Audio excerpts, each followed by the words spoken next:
Take Radio. I'm Frank, KG5HJ, and today I got Adam on the line. Woo! We're going to be talking about tents. We're going to be talking about tents and see where else we'll go. So play that awesome intro video!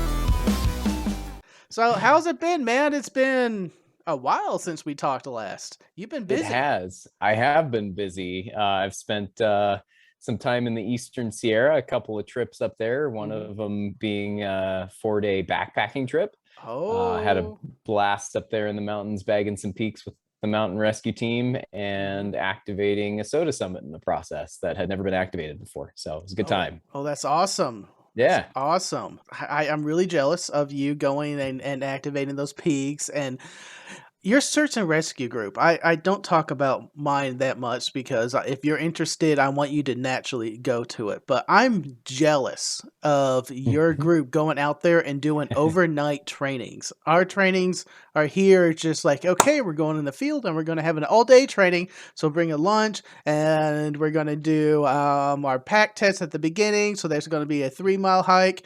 And then we're going to go and start playing with the dogs so we can get used to working with the dogs, and that's great. Then low slope, and then we're going to break for lunch. Then after that, we have a simulated training with the dogs, and then if we can, which we are really working on this one, a helicopter come in and we do a helicopter landing pad training and talking to them on the radios and things, and that usually happens about once. Right now with COVID, once a quarter. The half-day trainings used to happen, and it's usually a half-day happen once a month. But you going out there and backpacking and staying out there, oh my God, I'm jealous. Yeah, we do 1 weekend a month of training, and it's usually a Friday night through midday Sunday. And so almost all of our trainings are overnight, multi-day trainings. And we're either backpacking or car camping 99% of the time. It's funny, we do a reaccreditation every year with the Mountain Rescue Association, and one of the pieces of feedback that we always get is that the proctors are like, you guys all seem like you like each other and enjoy hanging out with each other. And we're like, well, it's because we do. Yeah, we do this so often, and it's our vacation from Yeah. the city and the life. And look, my cell phone, no coverage. Yep. That means I'm loving it. And I think the reason we get that way is because we spend so much time together, and we end up having our training time together and our kind of downtime carpooling and camping and hanging out. So we really get to know each other and become good friends. And it's pretty cool. Yeah. That's awesome. About the same here with the number of trainings and the meetings and when we actually go out and do things. The reason why we don't do that with our group here, we're mostly deployed in cities and small towns. We have annual events down at the coast to help out and be a force multiplier for medical and down there for a couple of holidays. That's all I'm going to say. There's craziness. But we always have a place to go bed. We have a place to go down. We have a church or a gymnasium at a high school or somewhere that we rotate. We do 24-hour operating periods, but we have an on and off cycle. We just haven't had the need of, okay, we're going to go sleep in that field. Here we go. Yep. But when you do, you need a shelter. We need a shelter. And what we're talking about, tents. Yep. Perfect segue. You are signing on to be a co-host. I like it. I'm in. So, where we start? Where do I start for looking for a tent? What I need to look for? Yeah, excellent question. So, we've got our backpacking trip coming up, and I know you're looking for a shelter that will serve sort of multiple purposes for you, beyond just that one trip. And that kind of brings us down the road of considering what do you get out of a tent? What are the key functions that you're looking for? And really, there's kind of a couple of key things: protection from weather and protection from bugs. On the weather side of things, you want it to block the wind to keep you a little bit warmer at night. It's not going to do a whole lot to actually keep the air inside warmer, but that convection effect that you get, losing heat through cold wind blowing across you, having a tent that blocks that wind can really help. The other That's thing is interesting. just, That's the question I did ask you. Like, yeah, why are these tents kind of small? There's nothing rated for a winter tent. Eh, there are some. We'll get into that, but it's less about being warm than it is about blocking the weather and standing up to harsher conditions. mhm. So blocking the wind is one piece, and keeping you dry is another key piece of that as well. Of course, you need it to keep rain off of.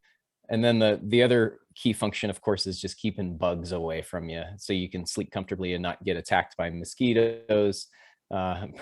Primarily when you're out in the boonies where there's just swarms of them trying to get to you. Mhm. Let's see here. Let me go ahead and share screen. You'll recall from our last discussion that one of the key sources I like to use is REI's website. It's an outdoor gear store that has Links a bunch below. of good info. Sorry? I said links below. Yes, indeed. It's a great outdoor store. There's a number of them out there. It's just the one that I happen to use. I actually happened to work there for a year, 15 or so years ago, fresh out of college, and I had a blast. But it's a good resource. They have some great articles on their website about how to choose different pieces of gear and key considerations you might want to make. So in this case, we're looking at their article on how to choose a backpacking tent. They list four kind of key considerations here. Capacity, how much room or a number of people, generally speaking, is how the tents are rated, will fit inside the tent and be able to sleep inside the tent. Seasonality, what kind of weather conditions is the tent built for? Weight, how light or durable or cheap the tent is. Those three things kind of compete with each other. Lighter tents are going to be much more costly and also less durable. So those are some considerations to make. And then just general features as far as livability goes. How usable is the tent in the applications you're going to be using? So let's see. Tell me a little bit about your use case. Kind of what have you been considering and thinking as you've started to look at various tents? Um, at first, I was looking for a winter tent, a tent that I can take in the winter. But once I start to realize that wasn't really a thing unless you're talking extreme Arctic. Oh, yeah, extreme Arctic temperatures. Then I'm like, okay, I just need a tent. So a good tent, I'm thinking a two-person tent for myself because I like to Mhm, have room. I could take my bag in, I could unpack it and move things around and just have a clean, well, a dry area that mhm, I don't have to worry about rain outside or anything. I do have questions about rainproofing, like how mhm, good these tents are in the rain because I sleep in the rain. That's nothing wrong sleeping in the tent. I did it for the video I did when I slipped outside of my house for 24 hours without power. mhm, It literally rained and thunderstormed that night. I was out there. It happened. So I want to get a tent that can withstand the rain and a two-person tent. I think that's what I'm mhm. going for. Okay, yeah, that's a good summary. By when you say winter, what do you mean by winter weather? Do you mean just rain, or do you mean like snow and ice Well, and the cold temperatures. The temperatures like down to freezing or maybe a little okay, below, like where we're going. cool. So looking, let's kind of work through the list here. We can work through it in the order that it appears on the REI page. It's kind of handy that way. So the first thing to consider is just your tent capacity, right? How many Mhm. people fit in the tent? And they typically, for backpacking tents, they typically range from a 1 to 4 person capacity. The ones that go beyond 4 people are typically more on the car camping variety of tents. The most common size you see, I would say, is a 2 person tent. And that ends up being actually a pretty good balance of kind of size and weight. And as you've probably experienced in your use of tents, when they say a 2 person tent, that basically means you're shoulder to shoulder, like sardines in a can, tucked up Mhm. next to each other for the most part, especially with the more ultralight variety tents, because the lighter you go, the less material you have to work with, generally speaking, and the smaller the tent is going to be. So so I think you're on a good track there, considering a two-person tent as a good option that's comfortable for a single person and has some room to keep gear dry. One of the sort of livability features that I think will probably be mentioned later in this article is something called a vestibule. And the tent itself typically has kind of a mesh shelter with a rain fly over the top of it that blocks the weather. And that rain fly typically extends a bit beyond the normal, mesh shelter part and gives you some space to put your backpack or your shoes and things like that out of the rain, but not technically inside of the tent. So you'll see that as kind of an option as well. So you talked a little bit about wanting something for colder temperatures, and what you'll see in tent ratings is something called the seasonability, or seasonality, I guess is the term they use. And tents are typically rated as either 3-season, sort of 3+, or 4-season tents. 3-season tents are going to have an interior tent that has a lot of mesh panels on it. And that mesh is intended to give you good ventilation, let any moisture that you're breathing in and out not build up in the tent and condense on the inside walls of the tent when it's cold and potentially get you wet. So those are also often referred to as double wall tents because you have that interior mesh wall and that outer waterproof wall. The rain flies on those, as you can kind of see in this photo, typically extend down to the ground. And as you can see with this one, the door panel is kind of rolled up and secured. But when that is rolled down and zipped up, you end up with that covered area that's actually outside of the tent. That's that vestibule that I was referring to. Interesting. Yeah. So that gives you some extra space to store your pack or some gear and keep it out of the weather, but also close by and not in your immediate, living space. So those are the 3-season tents. The 3 to 4 season or 3+ season tents are going to be a pretty similar design, but in addition to just those mesh panels, typically on the upper walls of the interior wall, they'll have solid fabric panels that you can zip into place and close those off for less ventilation, perhaps a little bit better wind blockage, and ultimately maybe a slightly warmer tent in the end. What you trade off for that is some extra weight, extra bulk, and less ventilation when you zip those panels up.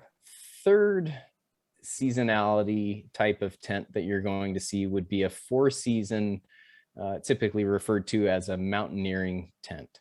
Many of those are single wall tents, so they don't have that interior mesh wall with an exterior rain shell. It's just a solid wall, solid shell.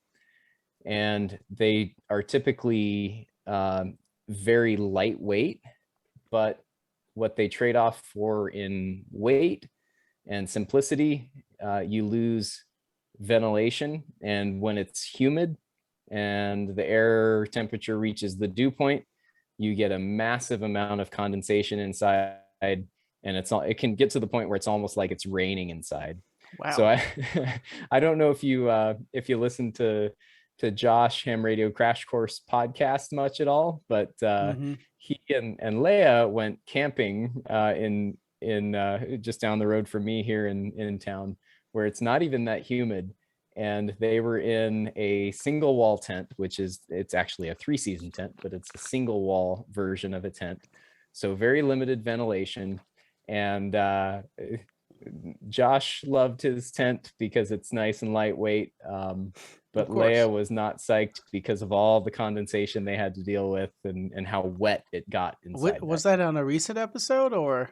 No, it was probably 2 or 3 months ago, but it's I think I heard it. Yeah, I'll have to look that up. We can put it in the description below.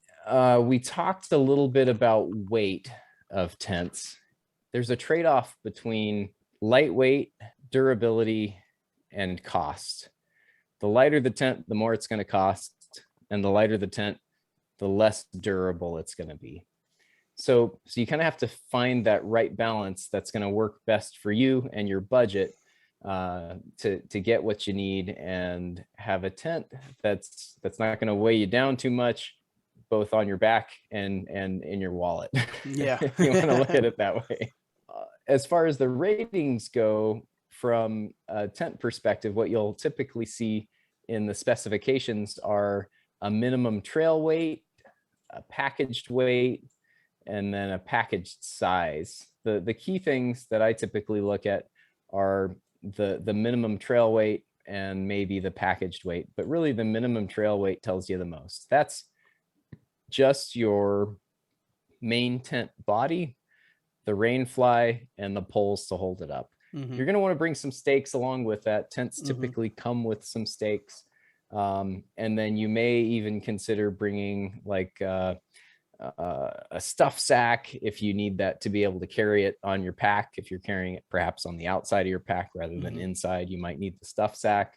And then they also typically come with a repair sleeve in case you break one of the poles. You can stick that repair sleeve over it and use that. Other things that add to the weight are instructions and stuff like that. But yeah, you can really look at that minimum trail weight and kind of get an idea of what just the tent itself actually weighs and how that compares to other options. Some of the minimalist shelters that they mention are things that are basically just a rain fly as far as blocking some wind and some rain. And that can be fine in certain conditions, but I'm going to guess in Texas, you probably have a few mosquitoes here and there. More than mosquitoes. Things that crawl and bite you and slither on the ground. All the snakes and scorpions and some of the spiders out there.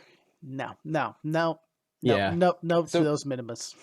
So sometimes you can get away with a tarp, or a tarp combined with something called a bivy sack. That's what I used on my last trip. I brought a bivy sack and a tarp because I was just by myself, and that's a good option.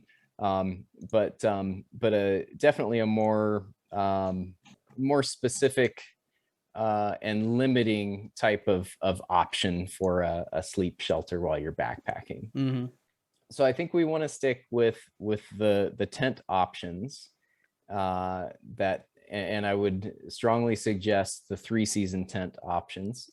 Let's look at some of the livability features and things that you'll see as far as other specifications go. These diagrams here that you're looking at, you may not get quite this much detail in your average tent description on an outdoor goods website, but what you will typically get are at least the base dimensions, so you know how long the tent is and how wide it is. And people that are excessively tall, 6 feet plus, may need to look more carefully at the tent length, and also consider the shape of the wall. So if the wall near your feet slopes in real far, even if the tent floor is long, that leaning wall may come in and hit your feet or your face, and the tent may be too short for you. So if you're on the tall side of things, above 6 feet, you're going to need to look carefully at the length of the tent and make sure it's going to be long enough for you to comfortably fit and sleep inside. The width is another feature that's typically defined in those dimensions. And then the other thing they're showing here is the vestibule dimension. In other words, how much extra space is covered by that rain fly outside of that normal living area. Okay, I'm tracking. So that's described in these paragraphs here: the floor dimensions, the floor area. The peak height is another potential consideration as you go down the road of lighter weight tents. They typically have to sacrifice certain things to get lighter weight, and that usually means less space inside the tent. Part of that space is the height that you have at the center of the tent. So looking at the shape of the tent and that rated peak height, you can get an idea of whether or not you're going to have room to sit upright inside that tent, if you think that's an important thing for you. So for example, if you want a tent that you can camp with, a hiking partner, and if you're stuck in a storm, be able to sit comfortably inside and play cards, kill some time. Some of these smaller, more ultralight two-person tents may not quite have enough space for you to do that comfortably. So you'll want to consider that peak height and that shape of the tent in how much space it gives you. And then, as I mentioned, that wall shape is a key factor as well. The more vertical the walls, the more living space you're going to have, obviously. The trade-off to those more vertical walls is a little bit of added weight, and then less sort of survivability, if you want to put it that way, in real strong winds. So, if you have a more vertical wall, the wind's going to be pushing harder on it than if it's at a slope. So a couple other things they mention here, kind of an interesting one, rainfly color. The lighter the color, it makes the inside of the tent a little bit brighter for you. It may also keep it a little bit cooler for you inside in hotter temperatures. Doors are a key factor if you plan to have multiple people stay in a two-person tent or a multi-person tent. It's really nice to have a door on each side of the tent, or a way for each person using the tent to get in and out without having to crawl over the other person or kick the other person in the head as they're climbing out the single door on one end of the tent. Yep. Adds a little bit of weight, but generally speaking, I'm a big proponent of having two doors on tents. It's a nice thing to have on a two-person tent.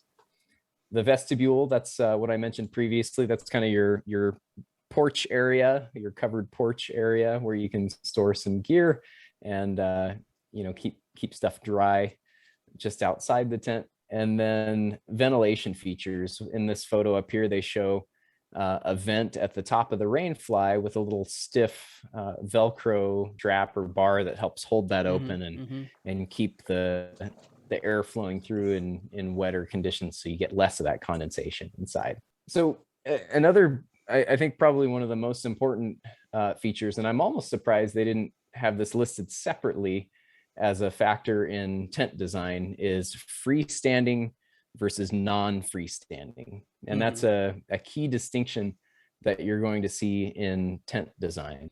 A freestanding tent has a pole structure that allows you to set up the tent, and even without staking it down on the ground, it doesn't require any tension out to any stakes to hold that thing rigid and upright. A non-freestanding tent requires stakes in the ground and tension on either guy lines or on portions of the tent to keep that tent in the upright position. They're both great. They both, have advantages and disadvantages. The advantages of a freestanding design is typically a more simple and versatile setup. You don't have to be able to get stakes in the ground to be able to set up a freestanding tent. And you don't have to have ground that can support and hold on to a stake strongly for that tent to stay up in the wind. A non-freestanding tent does require soft enough ground to get stakes in. It requires firm enough ground for those stakes to not just pull right out. But the big benefit of a non-freestanding tent typically is lighter weight. So because it's using that tension on those stakes to hold it up, it doesn't have to have as many poles. And some of them you can even set up just with your hiking poles, with your trekking poles, and you'll get a full, non-freestanding tent that can stay up and give you a good shelter without any extra poles associated specifically with the tent.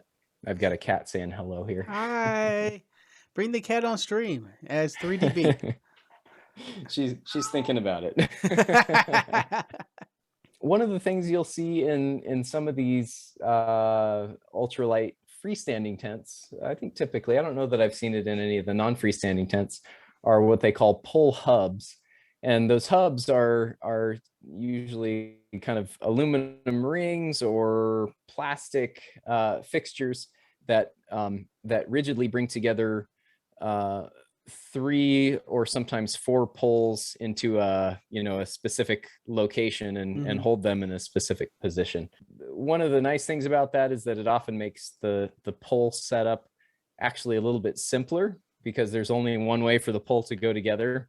And it ends up being like a single pole assembly instead of multiple poles that you have to figure out where they go.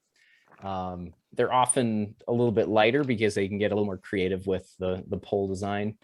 And they work pretty darn good. The other thing you'll commonly see on tents now, on modern tents as opposed to older tents, are clips that attach the tent to the pole, as opposed to a sleeve that you have to shove the pole through.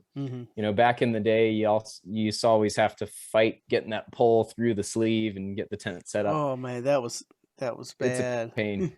They're so much easier now. You basically just stick the pole in the end, on the far end where it goes, bend it, stick it into the close end, Yep. and then start clipping those clips across the So tent, much and better. it So pulls much it up. better. Yeah. I remember pulling those sleeves and then you pull too hard and the rods get caught and then the Yeah. interior elastic breaks and then Oh yeah.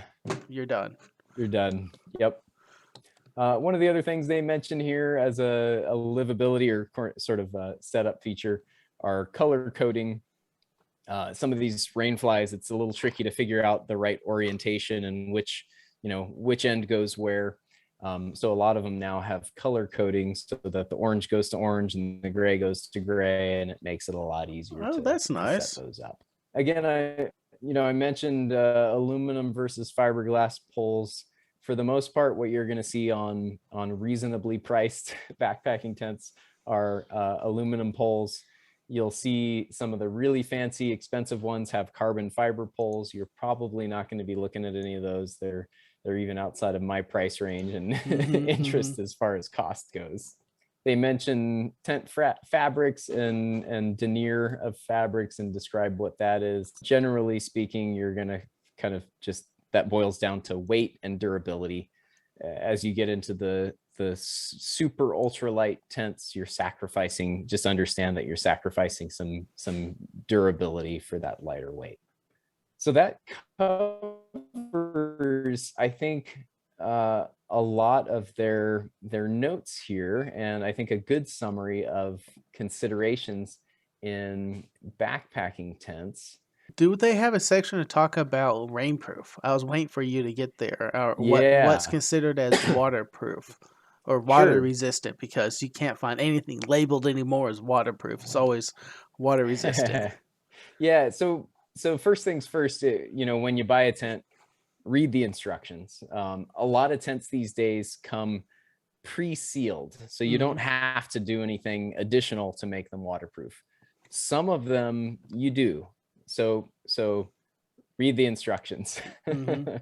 But for the most part, a tent that you buy at REI or another outdoor store that's designed for backpacking is mostly going to come with all the seams either pre-sealed or taped to seal them, and it's going to be waterproof straight out of the box. Okay. And that's going to apply for rain. You're not going to take your tent into the ocean and use it as a submarine, but it is going to keep you dry in the rain. From a waterproofing perspective, if you have an older tent or perhaps a new tent that doesn't have the seams sealed or waterproofed, the number one and main point for water intrusion are going to be those sewn seams on the tent. Mhm. And there are a couple of ways to seal those. At the factory, they often use a tape that goes over those seams to seal it up. For home use, you're typically going to be looking at a liquid urethane seam sealer. Unless your tent is the sil nylon variety, then you need a specific silicone type sealant, because the urethane adhesive just peels right off of the silicone. It doesn't stick Okay. to it. So yeah, the number one rule there is to read the manual, understand whether or not your tent requires you to do something to seal the seams, or if it comes with the seams pre-sealed. You have to do over time. If you get one that's already pre-sealed, it should be fine almost the lifetime of it. It should be fine for many years. Okay. once, generally speaking, when I've had tents start breaking down, it often ends up being more than just the seam sealant coming off or seam Mhm. tape. Parts and features of the tent that are starting to come apart or wear out. The urethane coating on the inside of the rain fly, there may be a way to restore that, but that's, for me, that's typically been like 10 plus years into owning a tent. And at that point, I'm kind of ready to just get a newer one. They got newer ones out there. They're lighter. That's right. Anything you wanna say? Anything you wanna shout? I'm gonna go give you a full screen here for a second, and, just tell us a little about your channel and where the viewers can go to find you. All right. Well, fair enough. Yeah, I'm Adam from K6ARK Portable Radio, and my channel is all about my adventures in the mountains doing summits on the air activations and a mix of build videos and educational topics on projects that I do at home in the shop, building antennas. I've got some battery builds coming up. I've started experimenting with that, and then even some little tiny kit and sort of modified kit radios that I build as well. So check out the link to my channel in the description below this one. And if you like this one, you'll probably enjoy mine as well. Awesome, and of course, on Tank Radio, so thank you for coming around, and to all my tankers out there, go forth and conquer.